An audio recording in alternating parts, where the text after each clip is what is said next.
नमस्कार,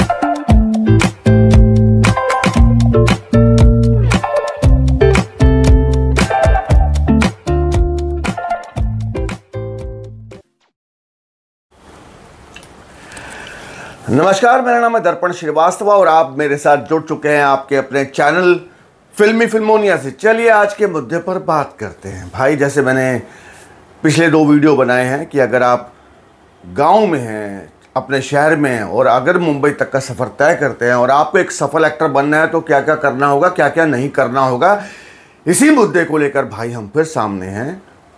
ये वीडियो उसी मुद्दे को लेकर आगे बढ़ रहा है। मैंने पिछले वीडियो में बताया था कि अगर आपकी हिंदी ख़राब है तो भाई सबसे पहले हिंदी सुधार लो, है हिंदी पे काम करो, क्या क्या करना है वो सब बताया। तो कल एक मैसेज आया, सर मैं हिंदी का अध्यापक हूँ, क्या मैं एक्टर बन सकता हूँ? अरे भाई, क्यों बनना है तुझको, हैं क्यों एक्टर बनना है? अच्छा खासा हिंदी का अध्यापक है, अच्छा खासा लोगों को हिंदी का ज्ञान दे रहा है। भाई क्या मैं एक्टर बन सकता हूँ? मैं हिंदी का अध्यापक हूँ क्योंकि मैंने ये कह दिया कि भाई किसी हिंदी के टीचर से आप हिंदी की समझ ले लो। ये भाई साहब ने मैसेज ठोक दिया कि मैं हिंदी को जानता हूँ, मैं हिंदी का अध्यापक हूँ, क्या मैं एक्टर बन सकता हूँ? क्या तुमको नहीं पता भाई कि तुम एक्टर हो या नहीं हो? आपको खुद पता होना चाहिए कि आप एक एक्टर हैं या नहीं, या आप में वो गुण है या नहीं, एक अभिनेता वाले गुण हैं। अगर हैं तो भाई, अगर आप हिंदी के टीचर हैं, आप किसी भी प्रोफेशन में हैं, आप आ सकते हैं, आप काम कर सकते हैं इस फिल्म इंडस्ट्री में। ऐसे बहुत से लोग हैं कि जिन्होंने काफ़ी पढ़ाई की, कोई डॉक्टर है, कोई सीए है, कोई टीचर है, बाद में फिल्म इंडस्ट्री में काम किया, फिल्मों में काम किया, सीरीज़ में काम किया, फिल्मों टीवी में काम किया, भला कर रहे हैं। तो ये आपको पता होना चाहिए। तो ये समझे बात को। खैर, बात को आगे बढ़ाते हैं। जैसे मैंने पिछले वीडियो में कहा था कि भाई रील वील बनाते हो तो अच्छे वीडियो बनाओ, अच्छे छोटे छोटे मोनोलॉग बनाओ। और क्योंकि आजकल सोशल मीडिया बहुत स्ट्रांग है भाई, मैं सोशल मीडिया पे ही हूँ। आज ये सोशल मीडिया तभी मैं आपसे जुड़ा हुआ हूँ। यूट्यूब हो गया, फेसबुक हो गया, इंस्टाग्राम हो गया, ट्विटर हो गया, तो लोग अक्सर अपने विचारों को, अपनी चीज़ों को रखते हैं। तो भाई जो भी आप अगर सोशल मीडिया पे हैं तो उसका सही यूटिलाइज़ करें, सही चीज़ों को उसमें डालें, अपने पोस्ट जो भी है, या अपने विचार, या अपने वीडियोज़। अगर आप एक एक्टर हैं तो अच्छे वीडियोज़ डालो, लेकिन उन वीडियो को डाल के फ़ायदा क्या होने वाला है? आप चलो ठीक है, आपने सर ठीक है हम मोनोलॉग बनाएंगे, छोटी छोटी कहानियाँ या छोटे छोटे डायलॉग्स हम अपने रील में बनाएंगे, लेकिन उनका क्या होगा? देखो वैसे कुछ नहीं होगा। लेकिन जितने भी कास्टिंग डायरेक्टर हैं भाई, आप इंस्टाग्राम पे जाओ, कास्टिंग डायरेक्टर्स लिखो, सारे कास्टिंग डायरेक्टर्स दिख जाएंगे वहाँ पे। उनको जाके गूगल पे सर्च मार लो कि भाई ये जेन्युइन है, ये आदमी सही है या गलत है। अगर सही लग रहा है, अगर वो ब्लू टिक है या वो आदमी सही लग रहा है, उसका प्रोफाइल आपको गूगल पे दिख रहा है, उसको टैग कर दो। अपने वीडियोज़ जो सही हैं उसको टैग करो। ये नहीं कि उसके मैसेज, लोग क्या करते हैं इंस्टाग्राम पे मुझे इनबॉक्स में अपने वीडियो डालते हैं, भाई उसका कोई मतलब नहीं है, परेशान हो जाता हूँ। तो आप टैग कर दो, दिख जाएगा मुझे, हाँ समझ में आएगा, मैं देख लूँगा। तो फेसबुक पे कास्टिंग डायरेक्टर्स हैं, उनको बहुत सारे, सबके प्रोफाइल हैं, मोस्टली सब जितने भी कास्टिंग डायरेक्टर्स हैं, जितने भी प्रोडक्शन के लोग हैं वो होते हैं इंस्टाग्राम पे, फेसबुक पे। सोशल मीडिया का ज़माना, अक्सर वहाँ पे सब ही होते हैं क्योंकि वहीं से एक्टर्स कई बार मिल जाते हैं। आप उनको टैग कर दो। आपने वीडियो बनाया, आपने बस वीडियो डाल के रील छोड़ दी, तो मतलब क्या है? तो ऐसे बहुत सारे आपको इंस्टाग्राम पे या यूट्यूब पे या फेसबुक पे ऐसे बहुत सारे वीडियोस मिल जाएंगे कि कैसे टैग करना होता है, किस तरीके से आपकी बात उन तक पहुंचे। ये बहुत सारे वीडियोस हैं यूट्यूब पे, आप वो देख सकते हैं। तो सही तरीका ये है ना? चलिए, अभी ये बात तो हो गई। चलो, आपकी हिंदी अच्छी है, आप रील भी बनाते हैं और आपको लगता है कि यार मैं छोटे मोटे काम कर भी रहा हूँ अपने शहर में, या जैसे मैंने बताया था कि आप वहाँ जाने लगे, छोटे मोटे या जो भी कोऑर्डिनेटर्स हैं उनसे मिलने लगे और आपको छोटा मोटा काम मिलने लगा। लेकिन उसके बाद आपको लगता है कि यार हाँ, अब मेरे में वो बात आ गई है कि मैं मुंबई तक का सफ़र तय करूँ। नहीं, रुको भाई रुको, अभी भी मुंबई नहीं आना है, समझो बात को। एक्टिंग के अलावा क्या आपके पास है? उसके अलावा कौन सी स्किल्स आपके पास हैं जो आपको बेनिफिट देंगी, जो आपको एक एक्स्ट्रा पुश देंगी। आपको डांस आता है, हैं? आपको हॉर्स राइडिंग आती है, आपको नाव चलाना आती है, आपको तैरना आता है, आपको ड्राइविंग आती है, ये तो आप अपने शहरों में सीख सकते हैं ना भाई, हैं? ये तो हो सकता है, पॉसिबिलिटीज़ है, ये सब चीज़ें सीखो। अब मैंने कल इंस्टाग्राम पे एक छोटा सा रील डाला। स्नेहपाल एक इंसान है, NSD पास आउट है भाई। उन्होंने एक लोकगीत सुनाया, तो लोकगीत सुन के मैंने कहा कि आपको और भी आते हैं या आपको हर भाषा के लोकगीत आते हैं, आपको हर क्षेत्र का? कहता हाँ जी, लगभग सारे आते हैं। कितनी बड़ी बात है, एक अलग स्किल है।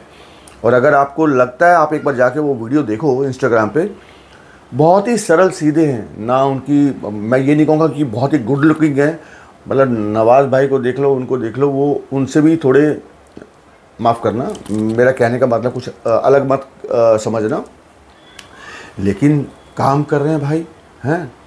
अच्छे काम कर रहे हैं। फिल्म्स करी उन्होंने, मतलब हॉलीवुड की फिल्म करी है अभी, तो काम कर रहे हैं। तो टैलेंट तो टैलेंट ही है ना भाई, शक्ल सूरत नहीं है, अपने ऊपर कितना काम करते हो ये इम्पॉर्टेंट है।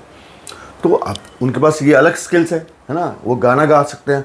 पिया बहरूपिया एक बहुत बड़ा प्ले है, थिएटर प्ले है, तो नाटक है जो बहुत ही हिट रहा है, दुनिया भर के शोज हो चुके।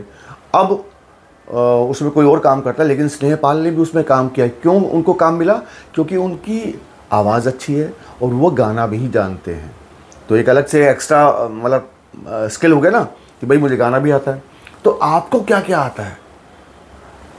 अब डेफिनेटली फिल्मी जो फाइट होती है, ठम झुम धाम, वो तो आप अपने शहर में या अपने गांव में सीखोगे नहीं, वो तो मुंबई आके सीखना पड़ेगा, समझना पड़ेगा, उसकी भी क्लासेस होती हैं। तो भाई जितना हो सकता है ये सब चीज़ें सीखो। आपको आपकी आवाज़ को मोल्ड करना आता है, मतलब आपको अपनी आवाज़ बदलना आता है, वो भी एक स्किल है। मतलब क्या क्या आपको आता है, जितना आप अपने अंदर समेट सकते हैं वो समेटो। उसके बाद जब मुंबई पहुंचोगे तो फ़ायदा ही होने वाला है। अब जैसे ऐसा नहीं है कि अगर आपको डांस नहीं आता तो आपको एक्टिंग में कुछ प्रॉब्लम आएगी। धर्म साहब को नहीं आता डांस, लेकिन कमाल के एक्टर। सनी साहब को नहीं आता, सनी देओल को, लेकिन वो एक्टर हैं। लेकिन अगर आ जाता है तो प्लस पॉइंट हो जाता है भाई। हर कोई सनी देओल नहीं हो सकता, हर कोई शाहरुख खान, हर कोई धर्म जी नहीं हो सकता। तो आपको ये अगर चीज़ें आती हैं तो आपके लिए बेनिफिट हो सकता है। तो भाई ये चीज़ों पे काम करो। कितनी चीज़ें हैं करने के लिए, उठाए मुंह और पहुंच गए मुंबई, ये ना करो यार। सीख के आओ, हाँ? समझो चीज़ों को। आधी अधूरी चीज़ों को लेके मत पहुंचो यहाँ पे। आधा अधूरा ज्ञान तो भाई डेंजर मामला है, मामला गड़बड़ है। आप अपने शहर में अपने गांव से निकलकर जो आसपास शहर हैं उनमें जाओ। नुक्कड़ नाटक बहुत होते थे, अब भी होते हैं। अच्छा सा कोई सोशल कॉज पे, सामाजिक मुद्दे को उठाकर कोई छोटी सी एक कहानी लिख लो। नहीं लिख सकते तो ऐसे लोगों को ढूंढो जो राइटर हों। बहुत मिलेंगे जब ऐसे लोगों से मिलना जुलना शुरू होगा ना आपका। तो बस उस कहानी पे एक नुक्कड़ नाटक करो। पब्लिक का जब रिएक्शन आएगा ना तो आपकी हिम्मत और 4 गुना बढ़ जाएगी भाई। तो ये सब करो। करते करते करते करते करते ना मज़ा आने लगेगा। फिर मुंबई की तरफ आओ भाई। अब मुंबई आ गए, होता क्या है मुंबई में, मैंने देखा है कि मैंने पिछले वीडियोस में, बहुत सारे वीडियोस में बताया है, मतलब पुराने वीडियोस में, कि कहाँ आपको मुंबई उतर के कहाँ रहना है। क्योंकि मुंबई में रहना बहुत बड़ा मुद्दा है भाई, है। तो वर्सोवा गांव, अंधेरी वेस्ट में एक जगह है वर्सोवा विलेज, वो कोली समाज का विलेज है। कोली समाज का वो गांव है। कोली समाज जो मछुआरे जो होते हैं, जो समुद्र से जाके मच्छी पकड़ते हैं और इस तरह की चीज़ें काम करते हैं, उनका वो काम है। और इतने प्यारे लोग हैं वो, माशाअल्लाह, मतलब बहुत ही सीधे सरल लोग होते हैं। तो वो जो एरिया है वो थोड़ा सस्ता है, आप वहाँ रह सकते हैं। हाँ, मैंने वीडियो में पहले बताया है कि आप वहाँ रह सकते हैं, लेकिन वहाँ परेशानी क्या आती है, या आपको मच्छी की जो स्मेल आती है, या आप मतलब, क्योंकि वहाँ पे समुंदर किनारे पे लगता है तो वहाँ मच्छी की बहुत स्मेल आती है। तो अगर आपको इन चीज़ों से थोड़ी एलर्जी है, आपको इन चीज़ों से थोड़ा मन खट्टा होता है, तो भाई आप उस तरफ ना जाएं। क्योंकि गर्मियों में और बारिशों में तो भाई बहुत ज़्यादा स्मेल आती है ना, तो ये हो सकता है। लेकिन नहीं भाई, मैं रहा हूँ, जब मैं अपने काम में लगता हूँ तो भाई मुझे कोई स्मेल नहीं आती, मुझे सिर्फ अपना काम दिखता है। तो ये बता रहा हूँ। चार बंगला महड़ा अंधेरी में एक जगह है, वहाँ पे आप रह सकते हैं। मलाड में महड़ा, वहाँ आप रह सकते हैं। मोतीलाल नगर मैंने कभी नहीं बताया, आप बता रहा हूँ, मोतीलाल नगर में आप जाके रह सकते हैं। वहाँ पे बहुत सारे पीजी हैं, चार बंगला में पीजी है।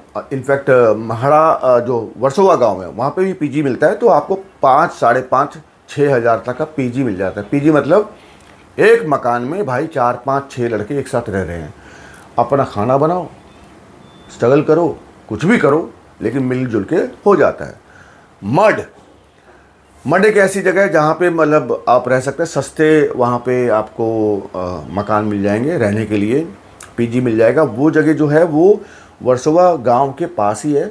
बस ये है कि वो नाव में जाके उस तरह उतरना पड़ता है और वहाँ पूरा वो भी मड पूरा गांव है, वहाँ रह सकते हैं आप। नायगांव एक जगह है, मीरा रोड एक जगह है, लेकिन ये थोड़ी दूर है ना। तो मोस्टली इंडस्ट्री क्या होती है, वो सब अंधेरी और जुहू और बैंड्रा इस साइड ही ज़्यादा मोस्टली सारे लोग हैं। तो आपको ये पास पड़ेगा थोड़ा, नायगांव और मीरा रोड थोड़ा दूर पड़ेगा, लेकिन लोग वहाँ से रहते हैं, लोग आते हैं, आते जाते हैं, ऐसी बात नहीं है। लेकिन और थोड़ा सस्ता है। तो भाई वही है कि जितना दूर चले जाओगे उतना सस्ता होता चला जाएगा। तो ये आपको देखना है। जो मैंने पुराने वीडियो बनाए हैं तो वो पुरानी बात थी, 2017, 18, 19, आज 2024 आ गया। तो भाई चीज़ें अपडेट हो गई हैं, अपग्रेड हो गए हैं। जो पुराने ऑफिस थे लोगों ने वो छोड़ के नए ऑफिस ले लिए हैं।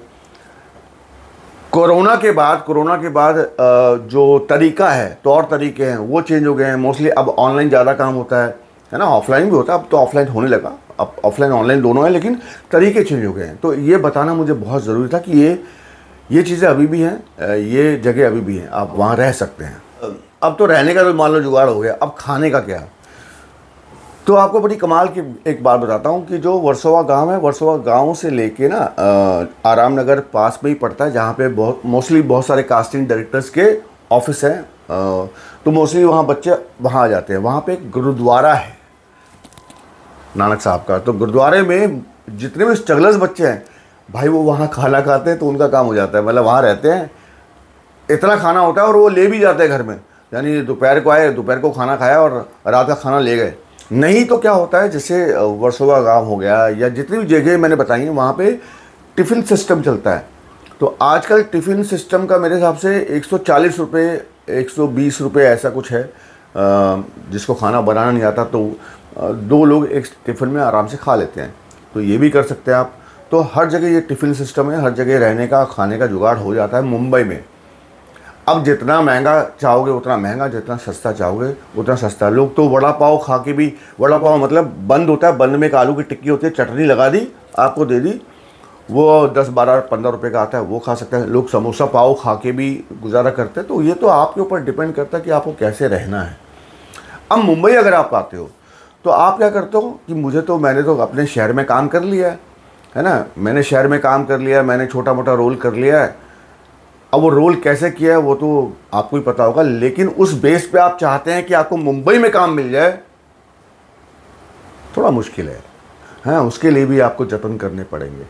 सबसे पहले तो आपको सही लोगों से मिलना है। सही लोग अगर आपको मिल गए तो थोड़ा रास्ता और आपका आसान हो जाएगा। वही काम करने हैं जो आपने अपने शहर या गांव में की थे। यहाँ पे भी आके आप थिएटर करें, क्योंकि एक गांव का माहौल में थिएटर, अपने छोटे शहर में थिएटर, या मुंबई से बाहर जो थिएटर होता है, अगर मैं भोपाल की बात छोड़ दूँ, इंदौर की बात छोड़ दूँ, लखनऊ और बनारस की बात छोड़ दूँ, तो बहुत फ़र्क है किसी भी काम को करने का, किसी भी काम का। तो अब यहाँ पे भी आके आप प्ले करें, थिएटर करें।